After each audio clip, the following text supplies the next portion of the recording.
তো লাস্ট চ্যাপ্টারে আমরা বেসিক্স অফ পোর্টফোলিও ম্যানেজমেন্ট এবং সেখানে আমরা হেনরি গ্যাসকান জ্যাক্স গ্যাসকান এরকম দুইটা কেস দিয়ে আমরা তাদের risk objective, return objective, risk tolerance, then তাদের যে কনস্ট্রেইনস গুলো আছে এগুলো রিলেটেড টপিকগুলো আমরা জেনেছিলাম, ইনভেস্টমেন্ট পলিসি স্টেটমেন্ট সম্পর্কে জেনেছিলাম। অ্যান্ড দেন আমরা um, আহ, তাদের যে কনস্ট্রেইন গুলো সেগুলো সম্পর্কে আলোচনা করেছি। কিছু ম্যাথস ছিল সেগুলো আমরা করেছি। আম, আজকে আমরা আরেকটা চ্যাপ্টার পোর্টফোলিও ম্যানেজমেন্ট সেটা নিয়ে আমরা পড়বো। সো এখানে মোস্টলি ইন্ডিভিজুয়াল এবং ইনস্টিটিউশনাল পোর্টফোলিও ম্যানেজমেন্টের যে বেশ কিছু নিটিগ্রিটি ইস্যুজ আছে সেই জিনিসগুলো জানবো। সো প্রথমে আমরা একটু আলোচনা করি যে পোর্টফোলিও পার্সপেক্টিভ বলতে কি বোঝায়। সো যখন আমরা পোর্টফোলিও পার্সপেক্টিভ বলছি, portfolio perspective of investing, so idea হচ্ছে যে ফার্স্ট একটা কোয়েশ্চেন চলে আসে যে আমি আমার যে অ্যাসেটটা আছে, যে ওয়েলথটা আছে, এটা যে আমি ইনভেস্টমেন্ট করব, তো এইটা কি আমি আম, আহ, যে ইনভেস্টমেন্টটা করব কেন করছি? তো ইনভেস্টমেন্টটা করার পিছনে আমার একটা উদ্দেশ্য আছে। যদি আমরা ইন্ডিভিজুয়ালের ক্ষেত্রে বলি তাহলে আমাদের কিছু লাইফের কিছু গোল আছে, যে গোলগুলোকে স্যাটিসফাই করার জন্য, গোলগুলোকে মিট করার জন্য we need the money. And ওই গোলগুলো হয়তো আমার এখনই, there are certain goal sometime 5 years from now, certain goal 10 years from now. So এগুলোকে ম্যাচ করার জন্য আমার কিছু মানি দরকার, সেটা ম্যাচ করার জন্য আমরা ইনভেস্টমেন্ট করছি, আমার গোলগুলোকে আমি মিট করার চেষ্টা করছি। আবার ইনস্টিটিউশনের ক্ষেত্রে হতে পারে এরকম যে they have a certain level of liabilities যেগুলোকে তারা ম্যাচ করার চেষ্টা করে। সো অ্যাসেট লায়াবিলিটি ম্যানেজমেন্ট পার্সপেক্টিভে অনেকে ইনভেস্টমেন্ট করে থাকে। সো মূল আইডিয়াটা হচ্ছে we have certain future needs, এবং এই ফিউচার নিডসগুলোকে ফুলফিল করার জন্য আমি কিভাবে ইনভেস্টমেন্টটা করব সো দ্যাট আমার ফিউচার নিডসগুলো ফুলফিলড হয়।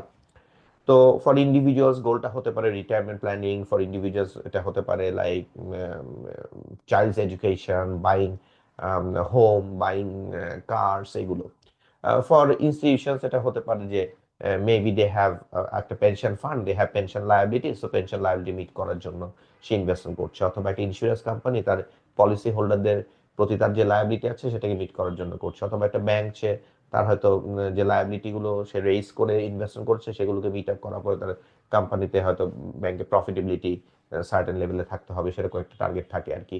সো এই ধরনের ফিউচার নিডস গুলোকে ফুলফিল করার জন্য আমরা ইনভেস্টমেন্ট করি সো দ্যাট আমার এটা মিট হয়।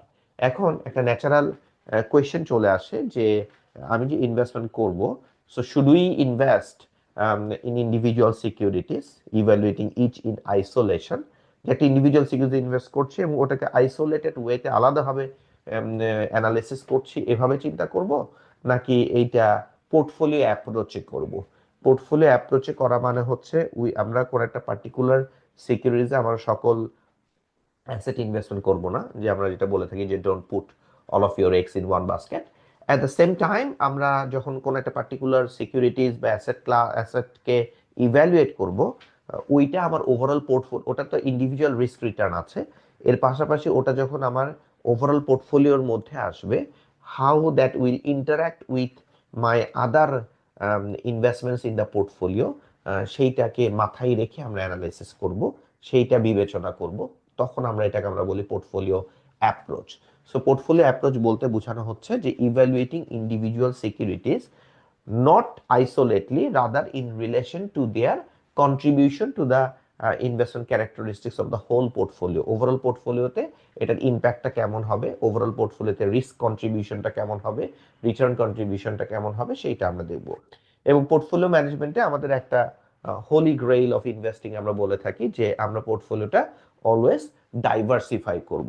সো ডাইভার্সিফাই করা মানেই হচ্ছে যে আমার ইনভেস্টমেন্টগুলোকে আমরা স্প্রেড আউট করে দিব ডিফারেন্ট অ্যাসেট ক্লাস এবং ডিফারেন্ট সিকিউরিটিজ এর মধ্যে। And also we will try to find out those investments যেগুলো যাদের মধ্যে আমার কোরিলেশনটা লো, সো ওদের একটা হয়তো অনেক ডাউন হলে আরেকটা হয়তো আমাকে আপ হবে, বা অত বেশি ডাউন হবে না, বা ফ্ল্যাট থাকবে। সো আলটিমেটলি এমন যাতে না হয় যে আমার পোর্টফোলিওতে সব সিকিউরিটিজই, সব অ্যাসেট ক্লাসই একসাথে ডাউন হয়ে যাচ্ছে, তাহলে পোর্টফোলিও ডাইভার্সিফিকেশন প্রপারলি হবে না। সো পোর্টফোলিও ডাইভার্সিফিকেশন করার ফলে আমার যেটা হয়, it helps investors avoid disastrous investment outcome, যে সব একবারে পড়ে যাচ্ছে এরকম আউটকাম থেকে এটা আমাকে হেল্প করে এরকম সাধারণত হয় না। তবে এটা যে একেবারে হবে না সেটা রুল আউট করে দেওয়া যায় না। সো আলটিমেটলি ডাইভার্সিফিকেশন করার ফলে যেটা আমাদের হয় সেটা হচ্ছে যে ডাইভার্সিফিকেশন করলে আমাদের ওভারঅল রিস্কটা একটু কমে যায়, বাট এটা আমাকে ডাউনসাইড প্রোটেকশন দেয় না। সো পোর্টফোলিও যখন আমি ডাইভার্সিফাই করছি, আমি বলছি যে এটা আমার ওভারঅল রিস্কটাকে একটু কমিয়ে ফেলছে, but it does not necessarily act as a downside protection.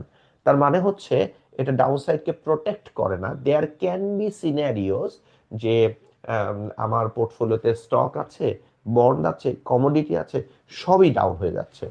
Those scenarios are very rare, but it can happen. যেমন আমরা অনেক সময় কিছু অ্যালোকেশন করি বন্ডে, মানে ফিক্সড ইনকাম অ্যাসেট ক্লাসে, কিছু অ্যালোকেট করি ইকুইটিতে।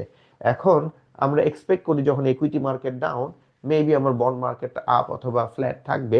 সো এইটা আমাকে কিছু ব্রিথিং স্পেস দিবে, আমার ওভারঅল পোর্টফোলিওটা একসাথে কমে যাবে না। সো একটা অ্যাসেট ক্লাস কমছে, আরেকটা হয়তো কমছে না অথবা বাড়ছে, এরকম হতে পারে। বাট খুব রেয়ার কেসে দেখা যায় যে স্টক মার্কেট ক্র্যাশ করেছে, বন্ড মার্কেট ক্র্যাশ করেছে, দুইটা একসাথে হয়েছে। একেবারে যে হয় নাই তা না, কিন্তু খুব কম হয়। তো এরকম 2022 সালে যখন গ্লোবালি ইন্টারেস্ট রেট বেড়ে যাচ্ছিল, ইনফ্লেশনকে ফাইট করার জন্য মেজর সেন্ট্রাল ব্যাংকস যখন ইন্টারেস্ট বাড়িয়ে দিচ্ছিল, তখন আমরা দেখেছি যে S&P 500 এটা অনেক ডাউনে চলে গিয়েছিল। পরবর্তীতে রিকাভার করেছে, বাট ওই সময় এটা অনেক ডাউনে চলে গিয়েছিল। And at the same time যেহেতু ইন্টারেস্ট রেট অনেক বেড়ে গিয়েছে, বন্ডের ভ্যালু সিগনিফিকেন্টলি কমে গিয়েছে, সো বন্ড মার্কেটও একটা ক্র্যাশ হয়।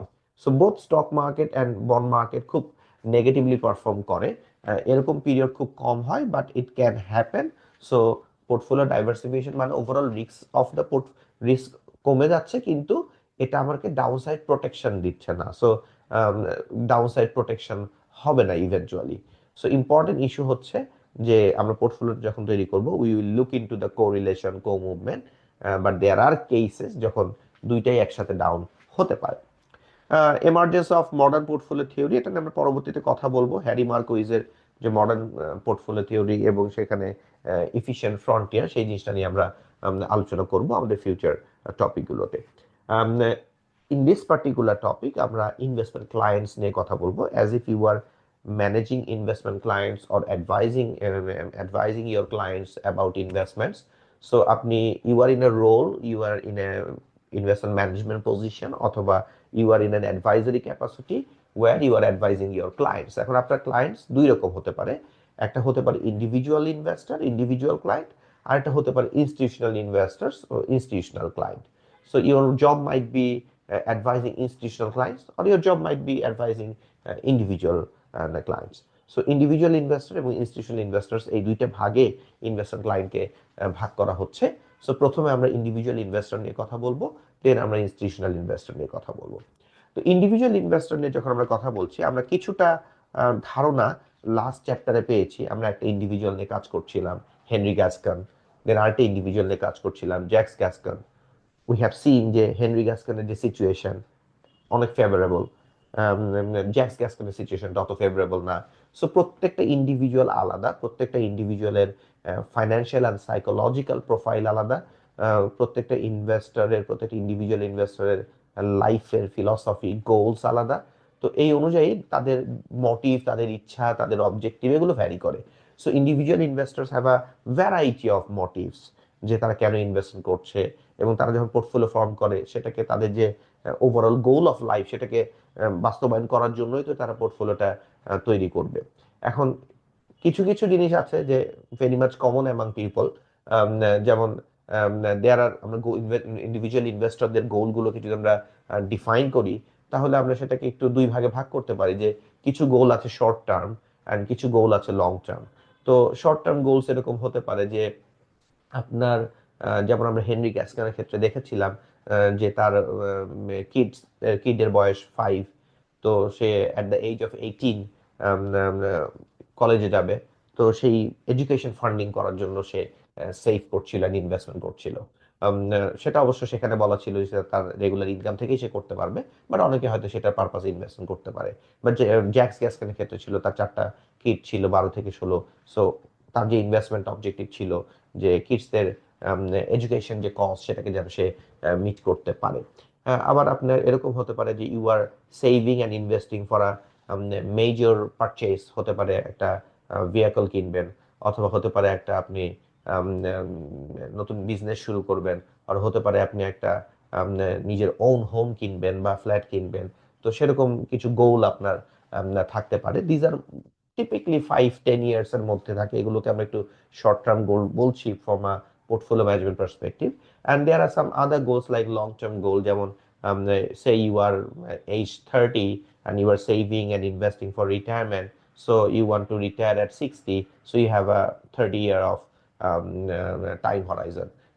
This is long term goal, যেমন হেনরি গ্যাসকানের ক্ষেত্রে তার বয়স ছিল 30, he wish to retire at 50, সো তার 20 years টাইম হরাইজন ছিল।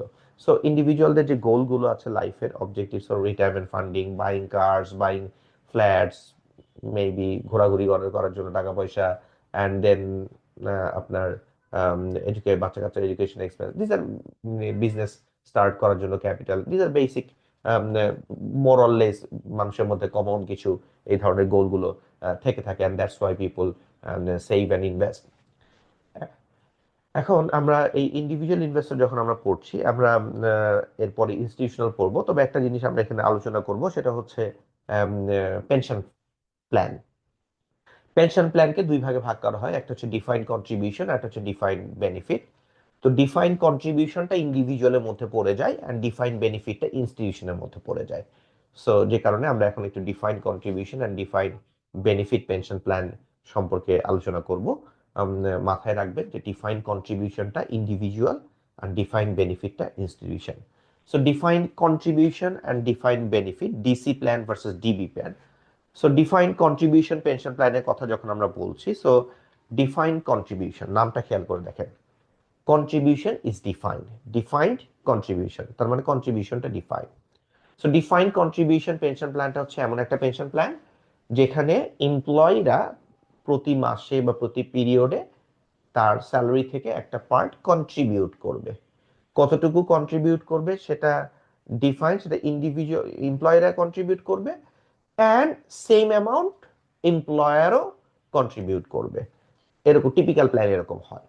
সো তার মানে প্রতি পিরিয়ডে এমপ্লয়ার কিন্তু আপনার জন্য একটা কন্ট্রিবিউট করছে।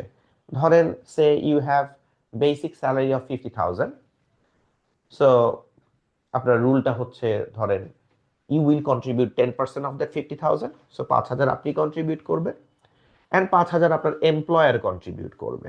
সো ইফেক্টিভলি আপনি এমপ্লয়ার আপনাকে অ্যানাদার 5,000 কন্ট্রিবিউট করছে। There is a typical period, কত বছর থাকতে হবে টু গেট দ্যাট বেনিফিট, সেরকম থাকে। আমাদের দেশে মোস্ট প্রভিডেন্ট ফান্ডগুলো এরকম হয় যে আপনার স্যালারি থেকে 10% কেটে নেয়, ওটা ইনভেস্ট হয়, অ্যান্ড এমপ্লয়ারও 10% কন্ট্রিবিউট করে। এইটা টিপিক্যালি মোস্ট কোম্পানিতে 5 বছর থাকলে আপনি এই অ্যামাউন্টটা পাবেন উইথ ইনভেস্টমেন্ট রিটার্ন যেটা আসছে সেটা সহ আর কি। তো এরকম প্ল্যান হয়ে থাকে ডিফাইন্ড কন্ট্রিবিউশন।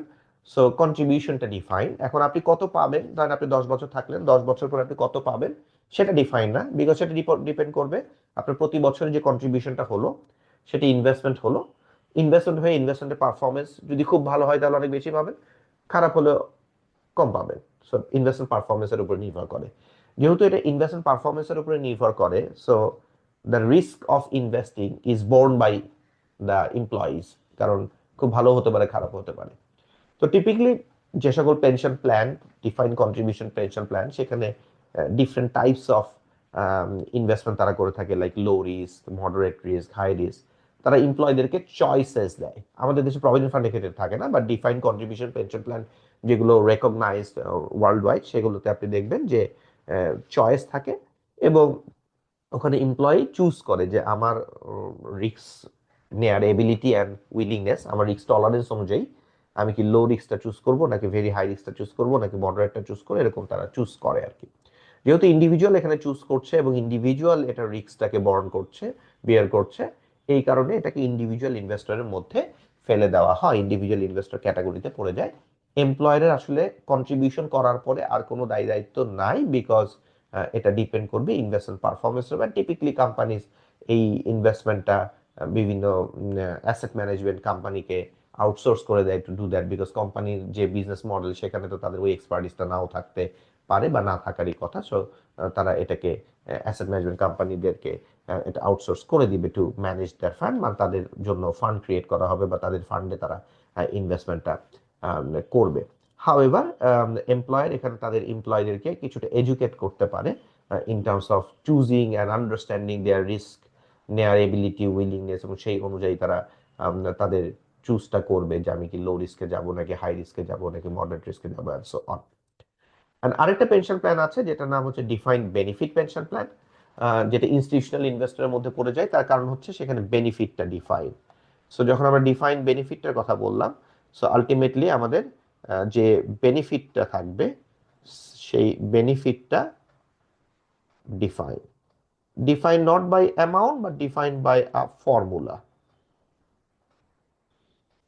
ধরেন এরকম হতে পারে যে ফর্মুলাটা, টিপিক্যাল ফর্মুলা এরকম হয়ে থাকে যে সে ফাইনাল ইয়ারের যে আপনি বেসিক স্যালারি, ধর আপনি যেদিন রিটায়ার করছেন বা লিভ করছেন, so final basic salary multiplied by number of years served multiplied by ধরেন একটা কনস্ট্যান্ট, কোথাও 1.5, কোথাও 2, কোথাও 2.5, এরকম।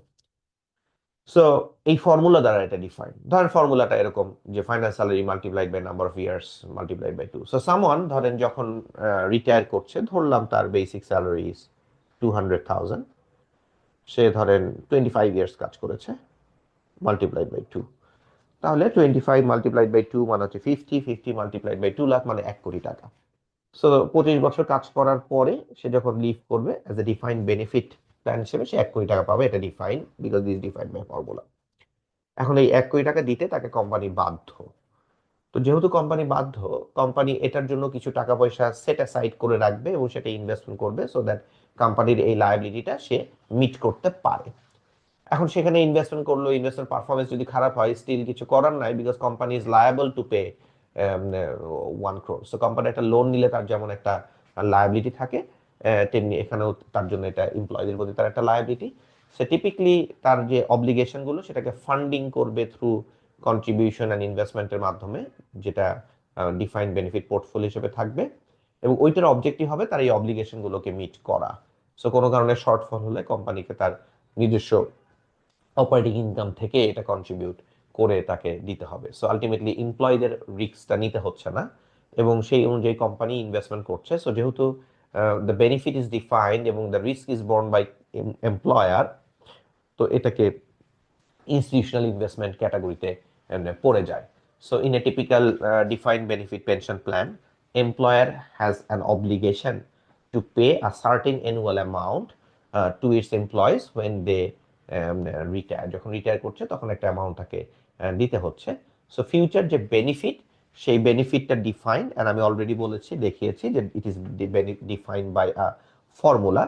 So to meet those liabilities from an employer's point of view, employer regular cash flow provide করে করে একটা ফান্ড গঠন করে, যেই ফান্ডটা ইনভেস্টমেন্ট হয়, অবজেক্টিভ হচ্ছে ওই লায়াবিলিটি গুলোকে যাতে সে মিট করতে পারে, বিকজ লায়াবিলিটিও বাড়বে, অ্যাসেটও যাতে বেড়ে যায় এবং সেখানে যাতে তারা যাতে সেটা মিট করতে পারে, তাই সেখানে যাতে তাদের শর্টফল না হয়, এইটা তাদের ইনভেস্টমেন্ট অবজেক্টিভ হয়ে থাকে। ইনভেস্টমেন্ট অবজেক্টিভ যে আমার defined benefit asset, pension asset, pension liability at least সমান হবে, বেশি হতে পারে, বেশি হবে এরকম আমরা একটু টার্গেট করবো, কিছু বাফার থাকবে, কিন্তু অ্যাটলিস্ট কম হবে না, এরকম টার্গেট নিয়ে পোর্টফোলিও ম্যানেজমেন্টটা হবে আর কি।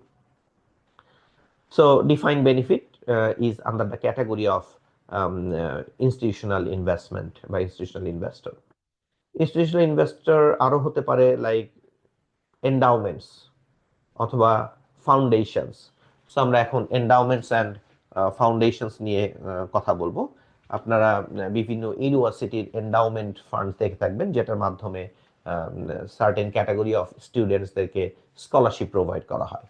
সো ইউনিভার্সিটি এন্ডাউমেন্ট স্ট্যাবলিশ করা হয় তারা যাতে ফাইন্যান্সিয়াল সাপোর্ট প্রোভাইড করতে পারে টু স্টুডেন্টস থ্রু বিভিন্ন মেকানিজম, বিভিন্ন স্কলারশিপের মাধ্যমে, যারা তাতে এটা করতে পারে আর কি।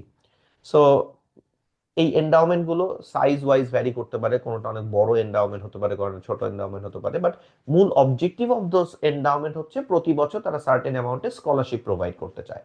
তো ধরেন এরকম একটা কোন একটা ইউনিভার্সিটি 100 কোটি টাকার একটা এন্ডাওমেন্ট ফান্ড তৈরি করলো এবং সে প্রতি বছর 5 কোটি টাকা ওয়ার্থ অফ স্কলারশিপ প্রোভাইড করবে। তাহলে ওই 100 কোটি টাকা এমনভাবে ইনভেস্টমেন্ট হবে যাতে এটা প্রতি বছর যে 5 কোটি টাকা আপনার স্কলারশিপ হবে, স্কলারশিপ দিবে, সেটা যাতে সে মিট করতে পারে। এর পাশাপাশি যেহেতু এডুকেশন কস্ট প্রতি বছর একটু একটু করে বেড়ে যাবে, সো কিছু ইনফ্লেশন হবে।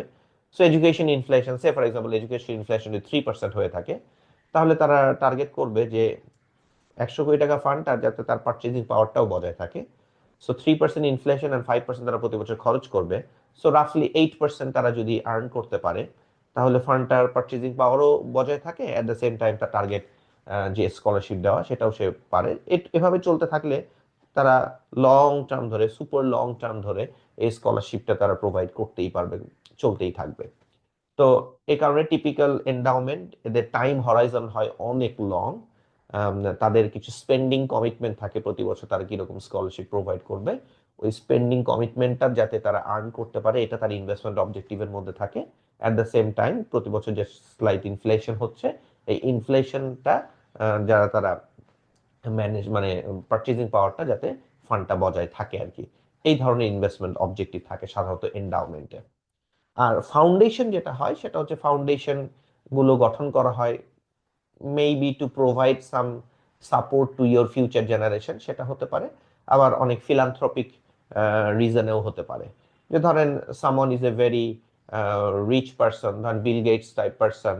বিল গেটস ধরেন একটা ফাউন্ডেশন তৈরি করলো, সে গেট ফাউন্ডেশন, আর আন্ডার গেটস ফাউন্ডেশনের আন্ডারে সে বিভিন্ন ধরনের তার ফিলান্থ্রপিক যে অ্যাক্টিভিটি সেগুলো সে করে দেয়। সো ওই ফাউন্ডেশনের ফান্ডটা ইনভেস্টেড হয়, সেখান থেকে রিটার্ন আসে, এবং সেইখান থেকে সে বিভিন্ন ধরনের তার যে ফিলান্থ্রপিক যে আইডিয়াগুলো, এবং সে কি কি কোথায় কোথায় সে ইনভেস্টমেন্ট করতে চায়, কোথায় কোথায় সে ডোনেট করতে চায়, সেগুলো সে করে থাকবে আন্ডার দোজ ক্রাইটেরিয়া অনুযায়ী সে করবে আর কি। তো এরকম ফিলান্থ্রপিক পারপাস, চ্যারিটেবল রিজনে হতে পারে।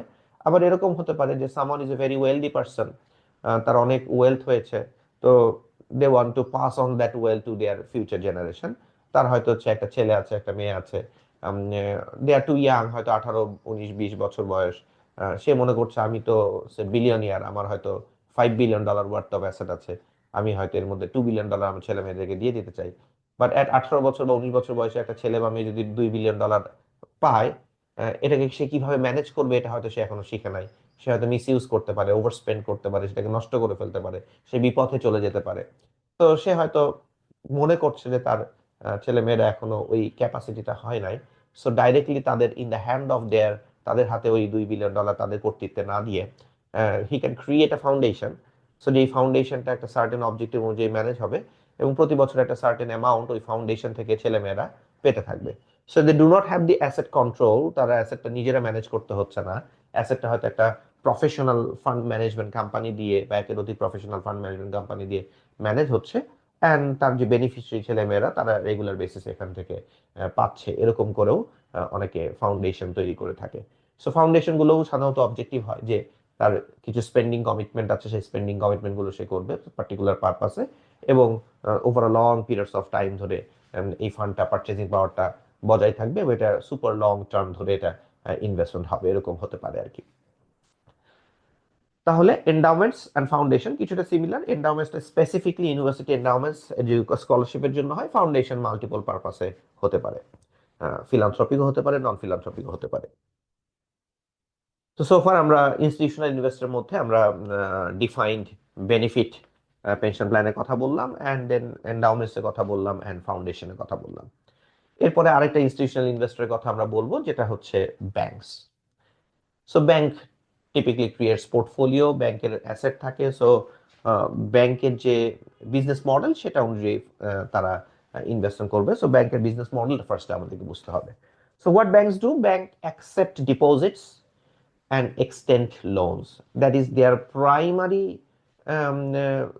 বিজনেস। এর পাশাপাশি অনেক ধরনের ফাইন্যান্সিয়াল সার্ভিসেস ব্যাংকস প্রোভাইড করে, সেখান থেকে তার ফি ইনকাম হয়।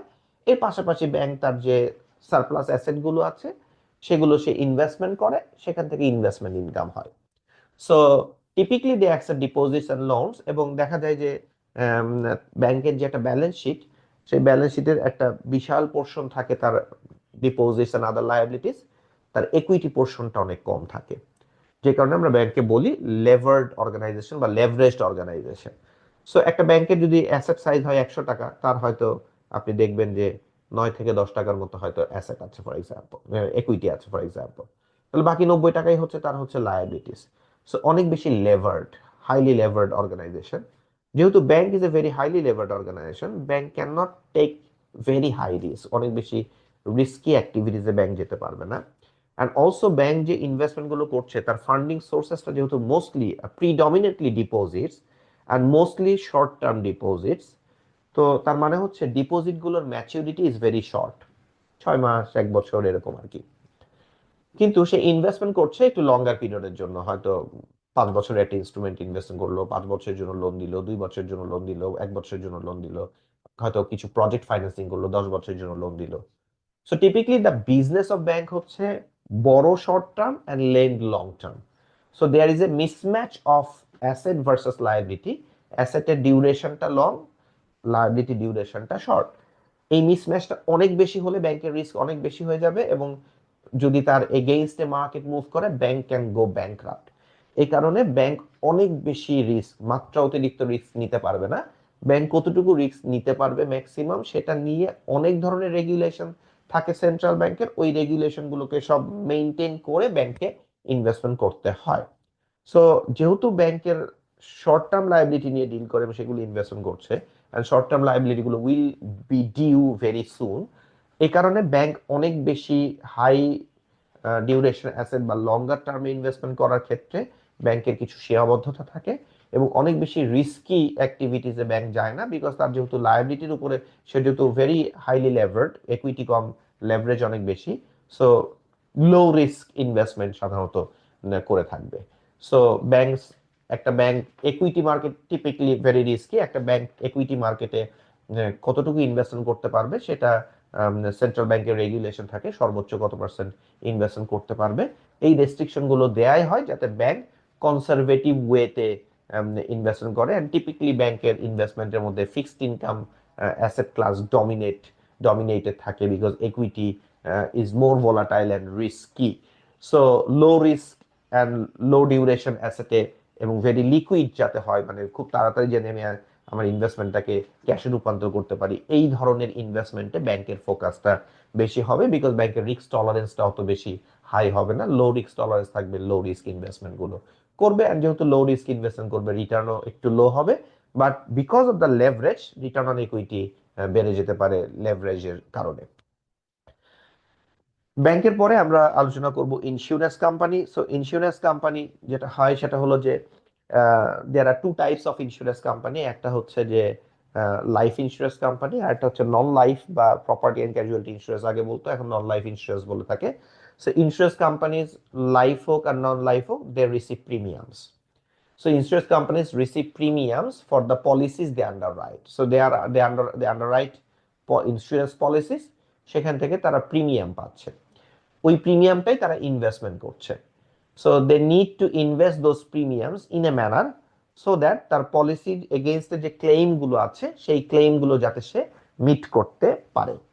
এখন নন লাইফ ইন্স্যুরেন্স বা প্রপার্টি অ্যান্ড ক্যাজুয়ালিটি ইন্স্যুরেন্সের ক্ষেত্রে যেটা হয় যে পলিসিগুলো শর্টার টার্ম হয়, ধরেন হয়তো 1 বছরের জন্য, অথবা মেরিন ইন্স্যুরেন্সের ক্ষেত্রে জাহাজে পণ্য আসছে, ওই পণ্যটা যে মানে ইম্পোর্ট যখন করছে, যে যখন এটা জাহাজে উঠলো তখন থেকে আসার আপনার খালাস করার আগ পর্যন্ত, ওই পিরিয়ডটা পর্যন্ত হয়তো আপনি ইন্স্যুরেন্স করে রাখছেন।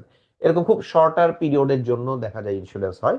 ওই পিরিয়ডের মধ্যে যদি ক্ষতিটা হয় যে রিজনে ইন্স্যুরেন্স করা হয়েছে, সেটা হলে ইন্স্যুরেন্স কোম্পানি ক্ষতিপূরণ দিতে বাধ্য, না হলে তার কোনো দায় দায়িত্ব নাই। সো আলটিমেটলি তার যেহেতু খুব শর্ট টার্মের জন্য পলিসিগুলো থাকে, so non life insurance company মানে প্রপার্টি অ্যান্ড ক্যাজুয়ালিটি ইন্স্যুরেন্স কোম্পানিগুলোর ক্ষেত্রে অনেক বেশি রিস্ক তারা নিতে পারবে না, একটু লোয়ার রিস্ক, একটু লোয়ার ডিউরেশন অ্যাসেটে ইনভেস্টমেন্ট করবে। লাইফ ইন্স্যুরেন্সের ক্ষেত্রে এটা তারা একটু লম্বা সময়ের জন্য ইনভেস্টমেন্ট করতে পারে, বিকজ লাইফ ইন্স্যুরেন্স তো লাইক মর্টালিটি রিস্ক নিয়ে ডিল করছে। So someone who is 30 years old, 20 বছরের জন্য একটা ইন্স্যুরেন্স পলিসি করলো, সে হয়তো 20 বছর ধরে পলিসি প্রিমিয়াম দিয়ে যাবে। এর মধ্যে সে মারা গেলে তার উত্তরাধিকার এখান থেকে পাচ্ছে বা নমিনি পাচ্ছে, কিন্তু সে যদি মারা না যায় তাহলে ইন্স্যুরেন্স কোম্পানির কোন দায় দায়িত্ব নাই। দেয়ার are some certain insurance policy যেখানে মেয়াদ শেষ হলেও একটা সার্টেন অ্যামাউন্ট লামসাম পাওয়া যায়। মূল আইডিয়াটা হচ্ছে দ্য প্রিমিয়ামটা সে লম্বা সময়ের জন্য পাচ্ছে, এবং long term policies insurance companies have more time to invest, and যত লম্বা সময়ের জন্য ইনভেস্টমেন্ট করতে হবে তত একটু ইলিকুইড, একটু লঙ্গার টার্ম ইনস্ট্রুমেন্টে সে যেতে পারবে to take advantage of the higher return from those investment, যেটা প্রপার্টি অ্যান্ড ক্যাজুয়ালিটি ইন্স্যুরেন্সের ক্ষেত্রে থাকে না।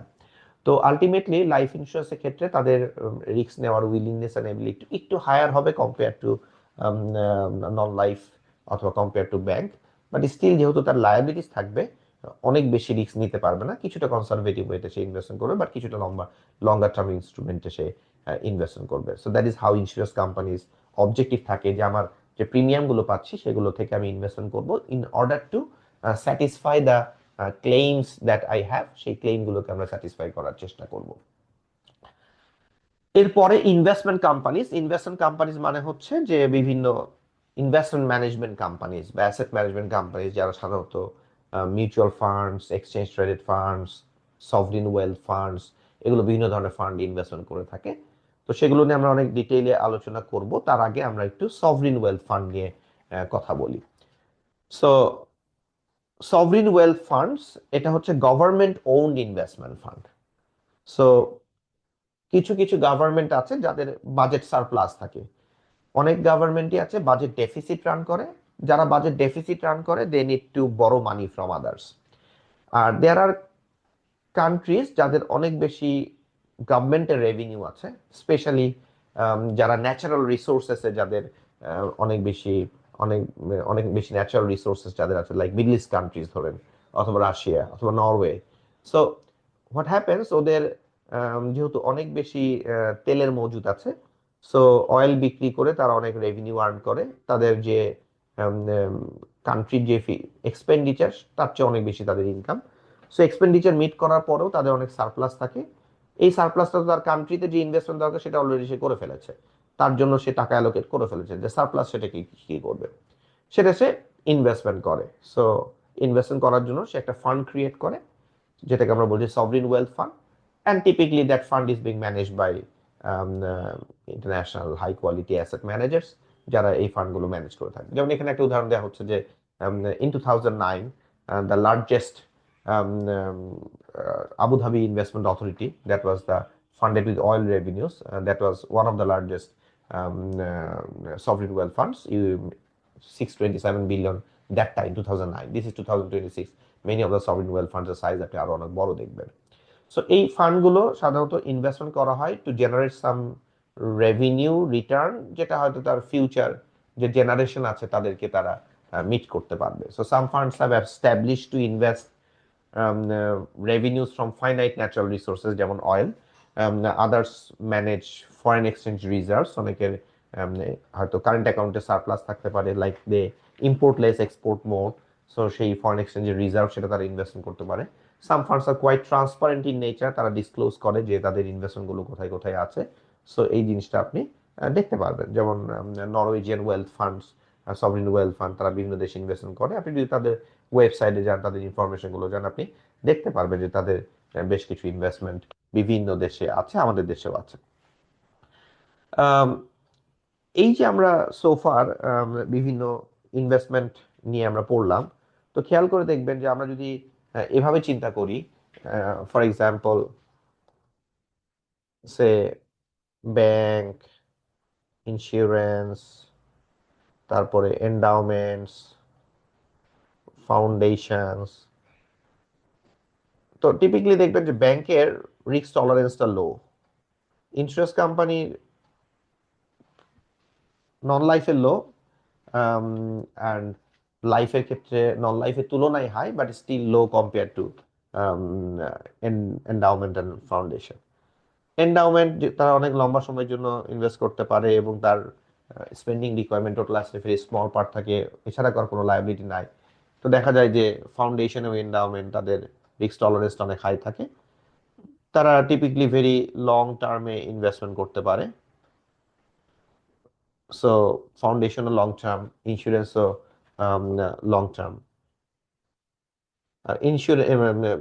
এন্ডাওমেন্ট লং টার্ম, ফাউন্ডেশনও লং টার্ম। ইন্স্যুরেন্সের ক্ষেত্রে নন লাইফ হলে শর্ট, আর প্রপার্টি অ্যান্ড লাইফ ইন্স্যুরেন্স কোম্পানির ক্ষেত্রে একটু long, but not long like endowment বা foundation, but compare to bank এবং নন লাইফের তুলনায় একটু লঙ্গার টার্মে তারা ইনভেস্টমেন্ট করতে পারে। ব্যাংকের ইনভেস্টমেন্ট সাধারণত থাকবে শর্টার টার্ম, এবং ব্যাংকের ক্ষেত্রে লিকুইডিটির প্রেফারেন্সটা অনেক বেশি থাকবে।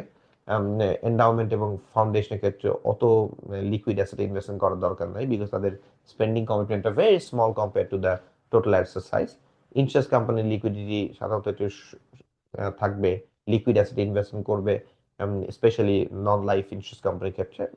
লাইফ ইন্স্যুরেন্স কোম্পানি একটু লিকুইডে ইনভেস্টমেন্ট করার ক্যাপাসিটি থাকে।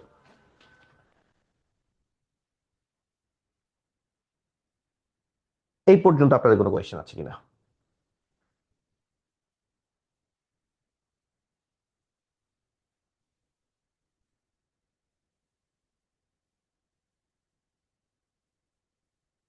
না যদি থাকে তাহলে আমরা নেক্সটে চলে যাব, steps in portfolio management process. যে আমরা পোর্টফোলিও ম্যানেজমেন্ট যে করব, পোর্টফোলিও ম্যানেজমেন্ট প্রসেসে আমাদের স্টেপস গুলো কি হবে, what are the steps in portfolio management.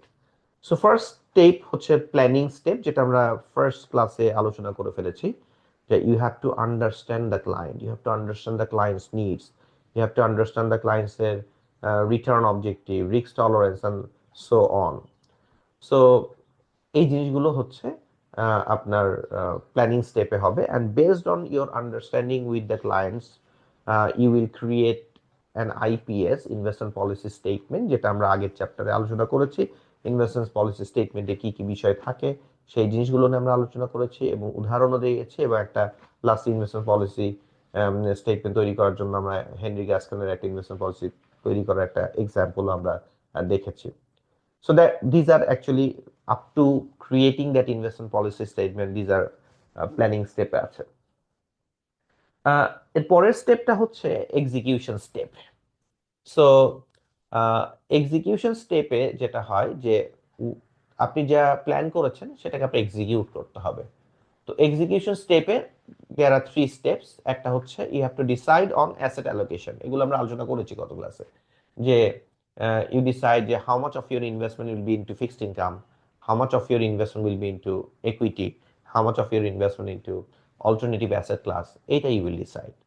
And once you decide that asset allocation within fixed income কোন সিকিউরিটিজ গুলো কিনবেন সেটা আপনাকে অ্যানালাইসিস করতে হবে, উইদিন একুইটি কোন সিকিউরিটিজ গুলো কিনবেন সেটা আপনাকে অ্যানালাইসিস করতে হবে, উইদিন অল্টারনেটিভ অ্যাসেট ক্লাসেস কোন অ্যাসেট গুলোতে আপনি ইনভেস্টমেন্ট করবেন সেটা আপনাকে অ্যানালাইজ করতে হবে।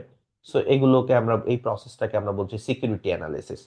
So in the execution step, first step is to decide on the asset allocation, and the second step হচ্ছে is to analyze securities. And once you analyze the securities and decided যে কোন কোন securities কিনবেন, কোন পরিমাণে কিনবেন, then your purpose is to buy those assets and create the portfolio, যেটাকে আমরা বলছি portfolio construction.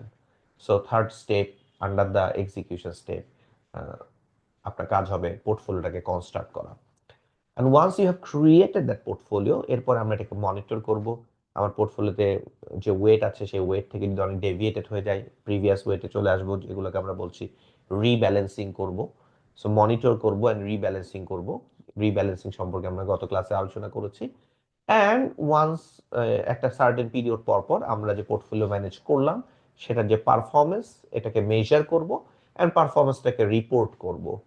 সো যারা ফান্ড ওনার্স আছে তারা আমাদেরকে ইভ্যালুয়েট করবে আমরা ভালো করলাম নাকি খারাপ করলাম, কেন ভালো করলাম কেন খারাপ করলাম। They might interview us and they might decide যে তারা তাদের ফান্ডটাকে আমাদের সাথে রাখবে নাকি আমাদের কাছ থেকে নিয়ে যে অন্য কোনো ফান্ড ম্যানেজারদের কাছে দিবে, because we are not doing well.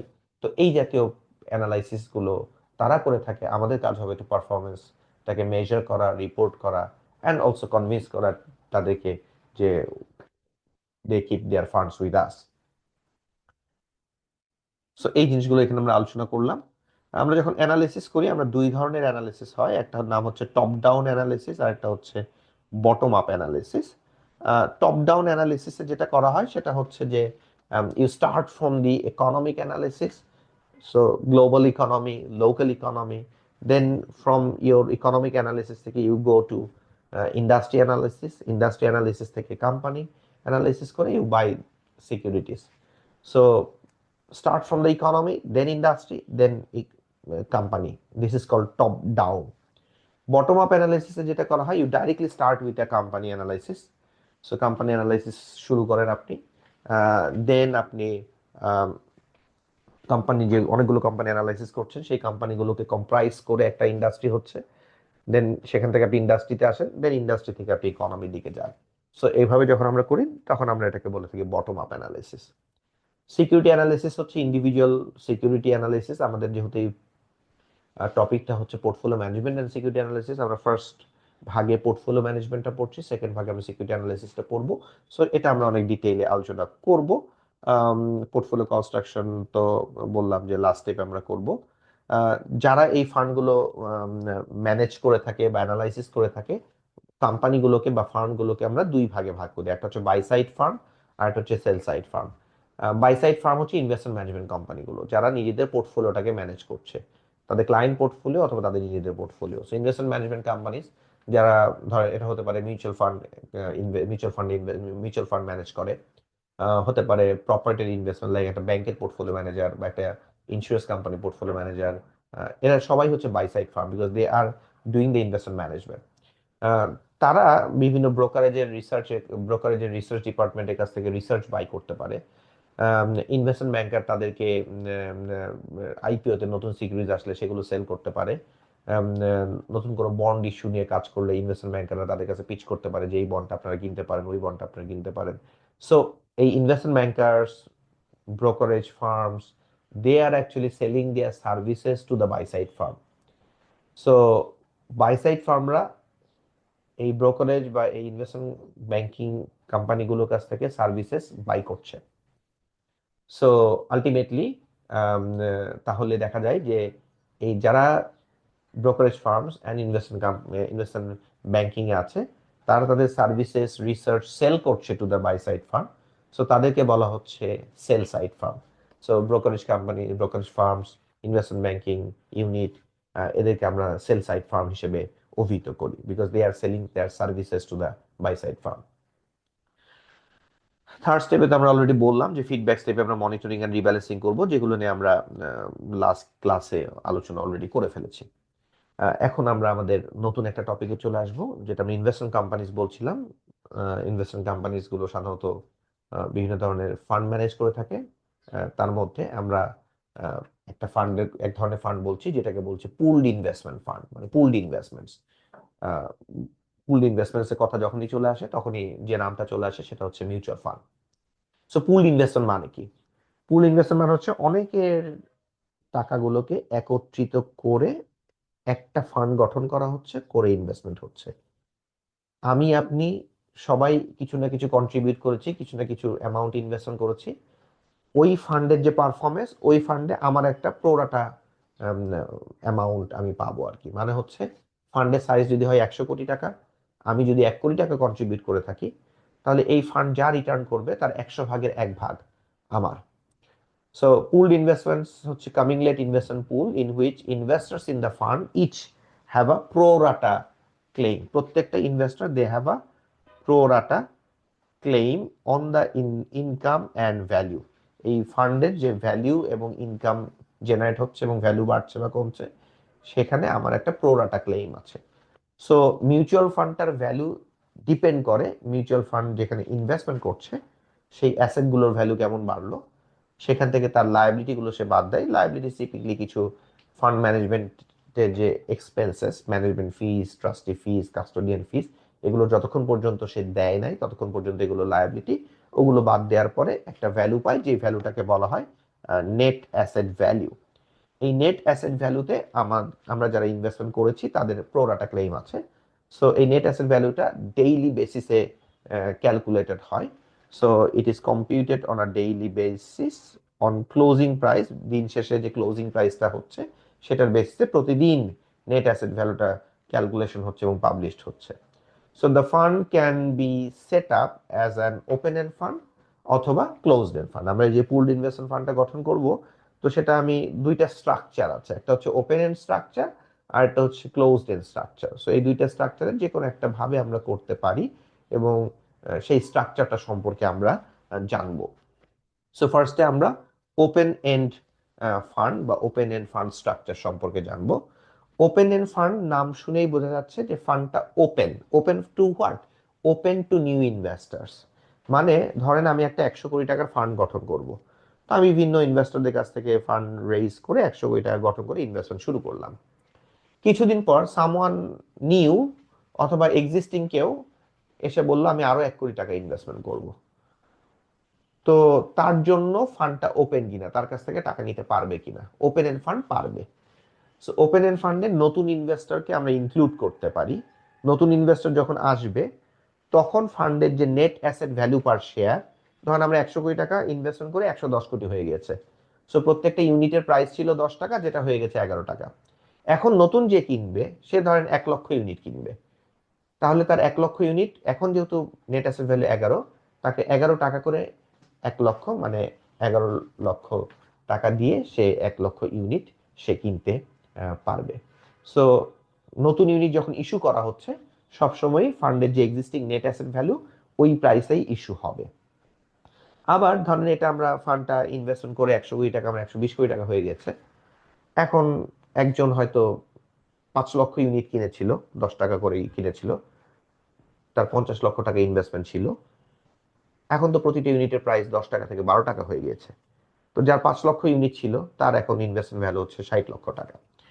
সে এখন বলল আমি আমার এই 60 লক্ষ টাকা এখন উইথড্র করব। তো সে তার 5 লক্ষ যে ইউনিট আছে সেটাকে সে রিডিম করবে, তার এগেনস্টে তাকে 60 লক্ষ টাকা ফান্ড পে করে দিবে। তার মানে হচ্ছে এক্সিস্টিং ইনভেস্টররাও যদি এক্সিট নিতে চায় সে ফান্ডের কাছেই তার ইউনিটগুলোকে সারেন্ডার করে এক্সিট নিয়ে যেতে পারে। তাকে কোনো একটা মার্কেটে আরেকটা বায়ার খুঁজে তার কাছে ইউনিট সেল করতে হচ্ছে না। তার মানে হচ্ছে ওপেন এন্ড ফান্ডের নতুন এন্ট্রি এন্ড নতুন এক্সিট, নতুন এন্ট্রি এবং কেউ যদি এক্সিস্টিং কেউ যদি এক্সিট নিতে চায় এইটা ওপেন। আর যেহেতু এটা ওপেন এই কারণে এই ফান্ডটার কোনো মেয়াদের দরকার নাই। কারণ এই ফান্ডের যত ইউনিট হোল্ডার আছে সবাই যদি বের হয়ে যায় তাহলে ফান্ডটা এমনিতেই বন্ধ হয়ে যাবে। আর সবাই যদি বের না হয়, কেউ নতুন আসছে, কেউ চলে যাচ্ছে, আবার কেউ আসছে, তাহলে ফান্ডটা for long periods of time ধরে থাকবে। এটার কোনো মেয়াদের দরকার নাই, because whoever need an exit সে তো ফান্ডের কাছেই তার ইউনিটটা সারেন্ডার করে তার টাকাকে উইথড্র করে ফেলতে পারছে আর কি। সো ওপেন এন্ড ফান্ডের ওপেন এন্ড ফান্ডের আসলে কোনো মেয়াদ থাকে না, and it is open to new investors and existing investors exit নিতে পারে। ক্লোজড এন্ডেড ফান্ডের ক্ষেত্রে ওয়ান্স দ্য ফান্ডটা গঠন করা হয়ে গিয়েছে it is close two new investor, and also existing ইনভেস্টাররা ফান্ডের কাছে ইউনিট সারেন্ডার করে রিডিম করতে পারবে না। সো ধরেন আমরা একটা 100 কোটি টাকার ফান্ড গঠন করব, আমরা ফান্ড রেইজ করলাম, করে 100 কোটি টাকার ফান্ড গঠন করলাম, করে ইনভেস্টমেন্ট করলাম। এখন নতুন আমি ইনভেস্টমেন্ট করার পরে 100 কোটি টাকা ইনভেস্টমেন্ট করার পরে 110 কোটি হয়ে গেল ধরেন 1 বছর পর। কেউ এসে বলতেছে আমি এই ফান্ডে 1 লক্ষ ইউনিট কিনতে চাই। সে ফান্ডের কাছে ডাইরেক্ট এটা কিনতে পারবে না। এই ফান্ডটা বাজারে একটা সেকেন্ডারি মার্কেটে এক্সচেঞ্জে স্টক এক্সচেঞ্জে ট্রেড হবে। তো সেই এক্সচেঞ্জে সে 1 লক্ষ ইউনিট কেনার জন্য একটা বিড অফ প্লেস করবে যে আমি 1 লক্ষ ইউনিট কিনতে চাই।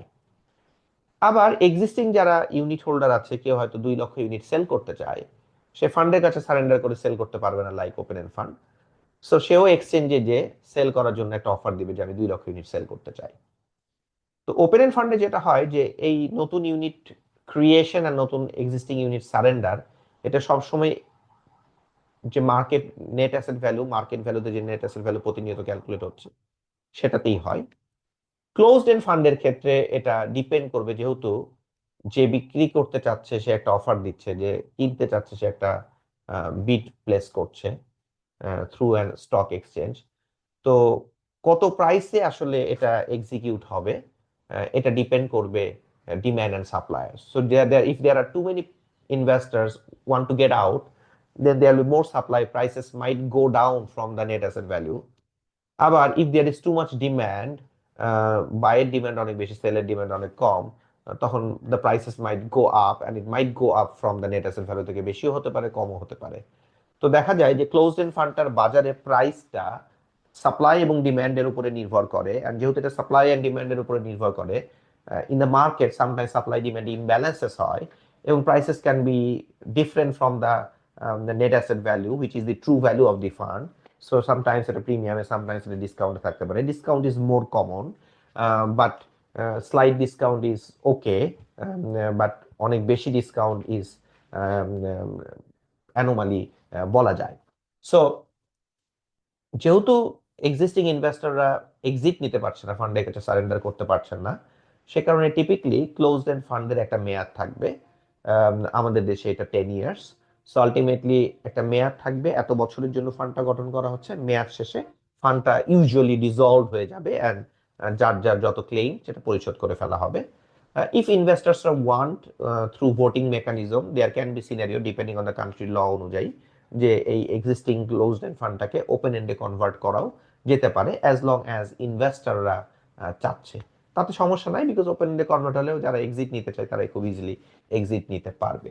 সো ক্লোজড এন্ড ফান্ডে তাহলে একটা মেয়াদ থাকবে, ওপেন এন্ড ফান্ডে কোনো মেয়াদ থাকবে না। নাম্বার অফ ইউনিটস বা number of shares in the closed end fund এটা ফিক্সড। কেউ যদি বিক্রি করতে চায়, এক্সিস্টিং একজন বাই করবে, এক্সিস্টিং একজন বিক্রি করছে, নতুন একজন কিনবে, কিন্তু ফান্ডের যে টোটাল ইউনিট এইটা চেঞ্জ হচ্ছে না। কিন্তু ওপেন এন্ড ফান্ডের নাম্বার অফ ইউনিটস বা number of shares can change. It can increase যদি নতুন ইউনিট সেল হয়, ইট ক্যান ডিক্রিজ যদি কেউ সারেন্ডার করে বা রিডেমশন করে। তো যারা ফান্ড ম্যানেজমেন্ট কোম্পানিজ আছে তাদের পার্সপেক্টিভ দিয়ে যদি আমরা চিন্তা করি, যে ফান্ড ম্যানেজমেন্ট কোম্পানিজ যারা ক্লোজড এন্ড ফান্ড ম্যানেজ করছে, ধরেন it's a 10 year maturity fund, তো সে তো 10 ইয়ার্সের জন্য 100 কোটি টাকা পেয়ে গেল, অ্যান্ড সে 10 ইয়ার্সের জন্য সে ইনভেস্টমেন্ট করছে। সো সে একটু 5-10 বছর ম্যাচুরিটি বন্ড বা যে সকল স্টক হয়তো একটু ইলিকুইড কিন্তু লম্বা সময় রিটার্ন দিবে, সেগুলোতে ইনভেস্টমেন্ট করার ক্ষেত্রে তার যে লিওয়ে বা ফ্রিডম সেটা একটু বেশি থাকে। সে একটু বেশি রিস্ক নিতে পারে, একটু লেস লিকুইড ইনস্ট্রুমেন্টে ইনভেস্টমেন্ট করতে পারে। এই কনভেনিয়েন্সটা, এই ফ্রিডমটা ক্লোজড এন্ড ফান্ড ম্যানেজারের আছে, যে কারণে তার একটু রিটার্ন বেশি সে সিক করতে পারবে, আর্ন করতে পারবে বলে মনে করা হয়।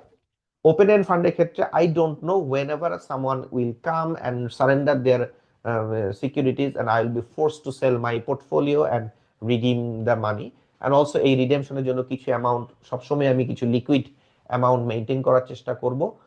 এই জন্য আমার কিছু কিছু ইনভেস্টমেন্ট অনেক লিকুইড ইনস্ট্রুমেন্টে ইনভেস্টমেন্ট করতে হয়, অ্যান্ড তাতে করে আমার রিস্ক টলারেন্স লেভেলটা একটু কমে যায় এবং আমি slightly lower return might be earn compare to same asset managers যদি ক্লোজড এন্ড ফান্ড ম্যানেজ করতো। সো একটু রিস্ক টলারেন্স লেভেলটা কমে যায় from an open end perspective, but it's ইনভেস্টরদের যে একটা সুবিধা হচ্ছে, they can get in and get out very easily. So these are the main differences between open end fund and closed end fund structure from investors point of view and also from an asset manager's point of view আমি আলোচনাটা করলাম।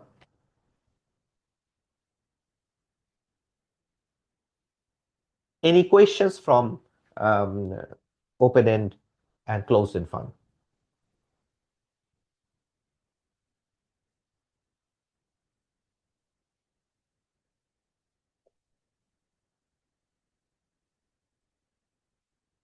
এই open end fund যখন regular sell করা হয়, ধরেন আমরা বলছি যে সে এটা নেট অ্যাসেট ভ্যালু 11 টাকা, তাহলে 11 টাকাতেই সেল হবে, এটা আমরা বলছি। তবে দেয়ার ক্যান বি সিনারিও যে আমি যখন নতুন ইউনিট সেল করছি, আমি হয়তো বললাম যে আমি নতুন ইউনিট সেল করব সে 11 টাকা, আম, সে 11 টাকা 50, 11 টাকা 05 পয়সাতে, আর যারা রিডিম করবে তারা আমার কাছে 10 টাকা 95 পয়সায় রিডিম করতে পারে। সো ফান্ডের হয়তো নেট অ্যাসেট ভ্যালু 11, 5 পয়সা বেশি আর 5 পয়সা কমে এটা হচ্ছে আর কি। তো আমি যখন কিনছি, আমি নেট অ্যাসেট ভ্যালু থেকে হয়তো 5 পয়সা বেশিতে কিনলাম, তার মানে আমি 5 পয়সা কিন্তু কাইন্ড অফ একটা ফি দিলাম। এটাকে আমি এন্ট্রি নেওয়ার জন্য একটা ফি, এটাকে ফ্রন্ট এন্ড লোড বলি, ফিটাকে আমরা লোড বলছি। So front end load, front end load. আবার বিক্রি করার সময় আমি 10 টাকা 95 বিক্রি করলাম, যেটা 11, সো সেটাকে আমি আমি বলছি ব্যাক এন্ড লোড। কোনো কোনো মিউচুয়াল ফান্ড থাকতে পারে যে তারা এরকম লোড চার্জ করছে না, সেটাকে আমরা বলছি নো লোড ফান্ড। কোনো কোনো ফান্ড আছে যারা এরকম লোড চার্জ করছে, তাদেরকে আমরা বলছি লোড ফান্ড। এই লোড ফান্ড আবার আম, আপনি দুই জায়গাতেই আপনি লোড নিতে পারেন, লাইক এক্সট্রা ফিস চার্জ করতে পারছেন front end and back end. আবার কেউ কেউ হয়তো শুধু ফ্রন্ট এন্ডে রাখছে, ব্যাক এন্ডে রাখে নাই, কেউ ব্যাক এন্ডে রাখছে, ফ্রন্ট এন্ডে রাখে নাই। And it's quite justified because আপনার নেট অ্যাসেট ভ্যালুটা ক্যালকুলেট হচ্ছে based on a closing price. ধরেন আপনার কাছে একটা শেয়ারস 10 লাখ শেয়ারস আছে যার বাজারে প্রাইস হচ্ছে 200। তো আপনি যখন দিন শেষে নেট অ্যাসেট ভ্যালু ক্যালকুলেট করছেন তখন 200 টাকা মাল্টিপ্লাইড বাই 10 লাখ মানে হচ্ছে তো আপনার 1 লাখ দিয়ে গুণ করলে হচ্ছে 2 কোটি। সো 10 লাখ দিয়ে গুণ করা মানে হচ্ছে আপনার 20 কোটি টাকা আপনি ইনভেস্টমেন্ট করছেন। তো আপনার এই পোর্টফোলিওতে মার্কেট ভ্যালু দেখাচ্ছে 20 কোটি। এখন একটা তো ক্লোজিং প্রাইসে আমরা হিসাব করছি। আপনার যদি ইফ ইউ আর আপনি যদি অনেক বেশি সারেন্ডার আছেন, if you are force to sell, ধরেন আপনার 1 লক্ষ শেয়ার সেল করে একটা সারেন্ডার মিট করতে হবে।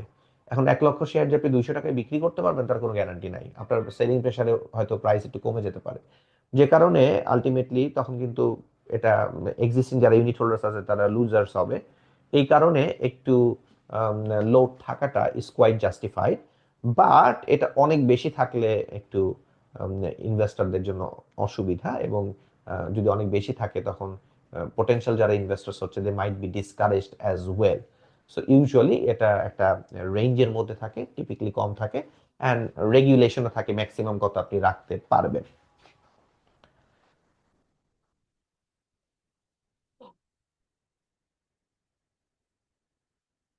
Types of mutual funds based on the, ধরেন আপনি কি ধরনের ইনভেস্টমেন্ট করছেন, একুইটিতে ইনভেস্টমেন্ট করছেন নাকি বন্ডে ইনভেস্টমেন্ট করছেন, এরকম ভিত্তিতে আপনার মিউচুয়াল ফান্ডকে আমরা বিভিন্ন টাইপে ভাগ করি। একটা তো ভাগ করলাম structure wise, open versus close. আর একটা হচ্ছে পোর্টফোলিওতে আমি কোন ধরনের সিকিউরিটিস কিনবো। একটা পোর্টফোলিও একটা একটা ফান্ড আমরা গঠন করলাম শুধুমাত্র মানি মার্কেট ইনস্ট্রুমেন্টে ইনভেস্টমেন্ট করব, তাহলে ওটাকে আমরা বলছি মানি মার্কেট ফান্ড। একটা ফান্ড আমরা গঠন করলাম শুধুমাত্র বন্ড কিনবো, তাহলে সেটাকে আমরা বন্ড মিউচুয়াল ফান্ডস বলছি বা ফিক্সড ইনকাম মিউচুয়াল ফান্ডস বলছি। একটা ফান্ড গঠন করলাম সেখানে শুধুমাত্র ইকুইটি কিনবো, তাহলে সেটাকে আমরা ইকুইটি বা স্টক মিউচুয়াল ফান্ডস বলছি। একটা ফান্ড গঠন করলাম যেখানে হয়তো কিছু বন্ড রাখবো কিছু স্টক রাখবো, একটু মিক্স করব, ব্যালেন্সিং করব, তখন ওটাকে আমরা ব্যালেন্সড ফান্ড বলছি। So based on the type of ইনভেস্টমেন্টের ভিত্তিতে মিউচুয়াল ফান্ডকে বিভিন্ন নামে অভিহিত করা হচ্ছে: money market funds, bond market funds, stock mutual funds, then balanced funds. Objective of return and performance সেই অনুযায়ী আবার মিউচুয়াল ফান্ডস বা যে কোনো ইনভেস্টমেন্টকে, যে কোনো পোর্টফোলিও ম্যানেজমেন্টকে দুই ভাগে ভাগ করা যায়। একটা হচ্ছে অ্যাক্টিভলি ম্যানেজ ফান্ডস আর একটা হচ্ছে passively manage funds. Passively manage ফান্ডসটা আমরা আগে একটু বলি। প্যাসিভলি ম্যানেজ ফান্ডসটা হচ্ছে এরকম যে ধরেন আপনার একটা বেঞ্চমার্ক থাকবে, সে DS30 is your benchmark. So DS30 যে ইন্ডেক্স, এই ইন্ডেক্সটা মনে করেন এটা 1000-এ আছে ফর এক্সাম্পল, আর এটা বছর শেষে ধরেন 1100 হলো, তাহলে কত পার্সেন্ট রিটার্ন হলো? 10% রিটার্ন হলো। আপনার পোর্টফোলিওটা আপনি এমন ভাবে ফর্ম করবেন যাতে আপনার পোর্টফোলিও পারফরমেন্সটাও 10% হয়। মানে হচ্ছে আপনার বেঞ্চমার্কটা যেমন পারফর্ম করবে আপনার পোর্টফোলিও ঠিক তেমনই পারফর্ম করবে। So you are tracking the benchmark. So benchmark যদি 10% ডাউন হয় আপনারটাও 10% ডাউন হবে, বেঞ্চমার্ক যদি 10% আপ হয় আপনারটাও 10% আপ হবে। So you will try to mimic the benchmark. এরকম করে যখন আমরা কোনো পোর্টফোলিও তৈরি করি বা ফান্ড গঠন করি বা পোর্টফোলিও ম্যানেজমেন্ট করি, সো সেই পোর্টফোলিও ম্যানেজমেন্টকে আমরা বলবো প্যাসিভ ম্যানেজমেন্ট, ফান্ডটাকে আমরা বলবো passively manage funds. And there are investors who might not be happy with passively managed funds because they want to generate more return. They want to do better than average. বেঞ্চমার্কের যে রিটার্নটা এটা average return. So some investors they might want যে আমি এভারেজের থেকে ভালো করতে চাই, and some investment management companies they want to do better than the it's like benchmark. তখন তারা ইনভেস্টমেন্ট করবে এমনভাবে, তারা তাদের পোর্টফোলিওটা এমনভাবে ফর্ম করবে যে বেঞ্চমার্ক যদি 10% আপ হয় তাদের পারফরমেন্সটা 10%-এর থেকে বেশি থাকবে, এমন করে তারা পোর্টফোলিওটা ফর্ম করবে। সো এখানে কিছু স্কিল ইনভলভ লাগবে। They have to have the ability to identify securities that are undervalued and most likely to go up more compared to the benchmark. And if the benchmark goes down by 10%, তাদের portfolio পারফরমেন্সটা less than 10% হবে, মানে 10% এর চেয়ে কম কমবে। So always they try to beat the benchmark. সবসময় যে পারবে নট নেসেসারিলি, বাট অবজেক্টিভটা থাকবে বেঞ্চমার্ককে বিট করার। And over a longer period of time, হয়তো কোনো একটা পিরিয়ডে বেঞ্চমার্ক থেকে খারাপ করতে পারে, but over a longer period টার্মে রিজনেবলি, একটা রিজনেবল টার্মে তারা বেঞ্চমার্ককে বিট করতে চাইবে এবং যত বেশি বিট করতে পারে গিভেন রিস্ক তাকে কন্ট্রোল করে, তত বেটার পোর্টফোলিও ম্যানেজার্স আমরা তাদেরকে বলে থাকি over a longer period of time. Short term performance অনেকের অনেক বেশি কম বেশি হতে পারে, লাক অনেক বেশি ইনভলভ হতে পারে, বাট যত লম্বা সময় ধরে যত ভালো আপনি পোর্টফোলিও ম্যানেজমেন্ট করতে পারবেন তত ভালো। সো আলটিমেটলি অ্যাক্টিভলি এই সকল ফান্ডগুলোকে আমরা বলছি actively manage fund. Portfolio management process, management characteristics তাকে আমরা বলছি অ্যাক্টিভ পোর্টফোলিও ম্যানেজমেন্ট। এবং তাদের অবজেক্টিভটা থাকবে বেঞ্চমার্ককে বিট করা, অ্যান্ড বেঞ্চমার্কে যতটুকু বিট করছে ততটুকু ওই ডিফারেন্সটাকে আমরা বলি আলফা। সো তাদের অবজেক্টিভ হবে টু জেনারেট আলফা আমরা বলে থাকি, মানে হচ্ছে excess return compare to benchmark. আর passively manage funds will try to track the index, index যেমন পারফর্ম করবে তেমনই তারা পারফর্ম করার চেষ্টা করবে।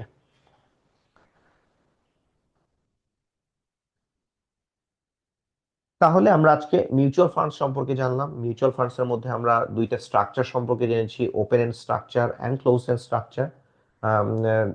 আমার পোর্টফোলিওতে কোন ধরনের কোন টাইপস বা স্টাইল অনুযায়ী আমরা ইনভেস্টমেন্ট মিউচুয়াল ফান্ডস গুলোকে বিভিন্ন ভাগে ভাগ করছি, like stock, equity mutual funds, fixed income mutual funds, balance funds etcetera. And portfolio management objective যে আমি ইন্ডেক্সকে ম্যাচ করতে চাই না বিট করতে চাই, সেটা অনুযায়ী আমরা passively manage funds versus actively manage funds এগুলো সম্পর্কে আলোচনা করেছি। Do you have questions up to now?